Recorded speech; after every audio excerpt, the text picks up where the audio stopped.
चलिए दोस्तों सुनते हैं सिंह विक्रम और बेताल सिंहासन बत्तीसी की दूसरी पुतली चित्रलेखा की कहानी। दूसरी पुतली चित्रलेखा की कथा इस प्रकार है। एक दिन राजा विक्रमादित्य शिकार खेलते खेलते एक ऊंचे पहाड़ पर आए। वहां उन्होंने देखा एक साधु तपस्या कर रहा है।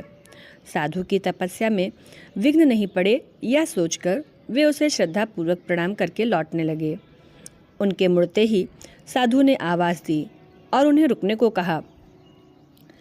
विक्रमादित्य रुक गए और साधु ने उनसे प्रसन्न होकर उन्हें एक फल दिया। उसने कहा, जो भी इस फल को खाएगा तेजस्वी और यशस्वी पुत्र प्राप्त करेगा। फल प्राप्त कर जब वे लौट रहे थे तो उनकी नज़र एक तेजी से दौड़ती महिला पर पड़ी। दौड़ते दौड़ते एक कुएं के पास आई और छलांग लगाने को उद्यत हुई। विक्रम ने उसे थाम लिया और इस प्रकार आत्महत्या करने का कारण जानना चाहा। महिला ने बताया कि उसकी कई लड़कियां हैं पर पुत्र एक भी नहीं। चूँकि हर बार लड़की ही जन्म लेती है इसलिए उसका पति उससे नाराज है और गाली गलौज तथा मारपीट करता है।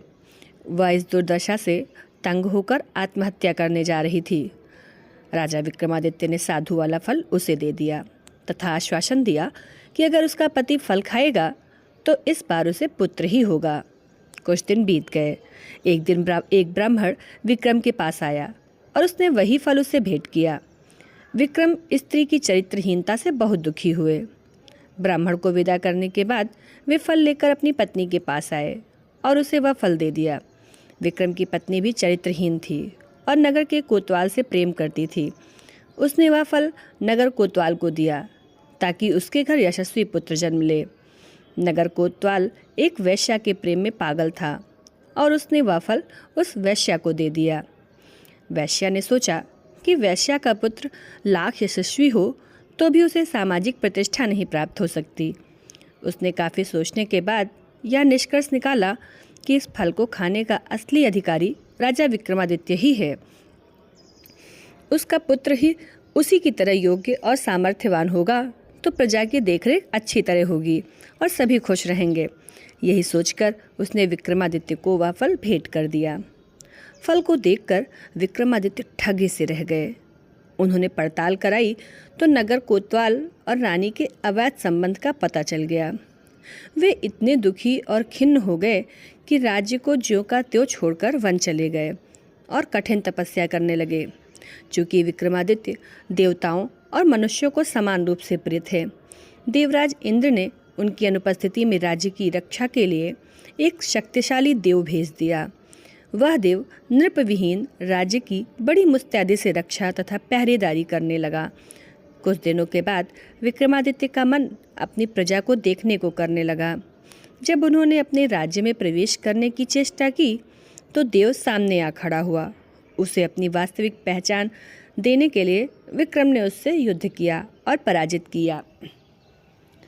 पराजित देव मान गया कि उसे हराने वाले विक्रमादित्य ही हैं और उसने उन्हें बताया कि उनका एक पिछले जन्म का शत्रु यहाँ आ पहुँचा है और सिद्धि कर रहा है। वह उन्हें खत्म करने का हर संभव प्रयास करेगा। यदि विक्रम ने उसका वध कर दिया तो लंबे समय तक वे निर्विघ्न राज्य करेंगे। योगी के बारे में सब कुछ बताकर उस देव ने राजा से अनुमति ली और चला गया। विक्रम की चरित्रहीन पत्नी तब तक ग्लानि से विष खाकर मर चुकी थी। विक्रम ने आकर अपना राजपाट संभाल लिया और राज्य का सभी काम सुचारू पूर्वक चलने लगा। कुछ दिनों के बाद उनके दरबार में वह योगी आ पहुंचा।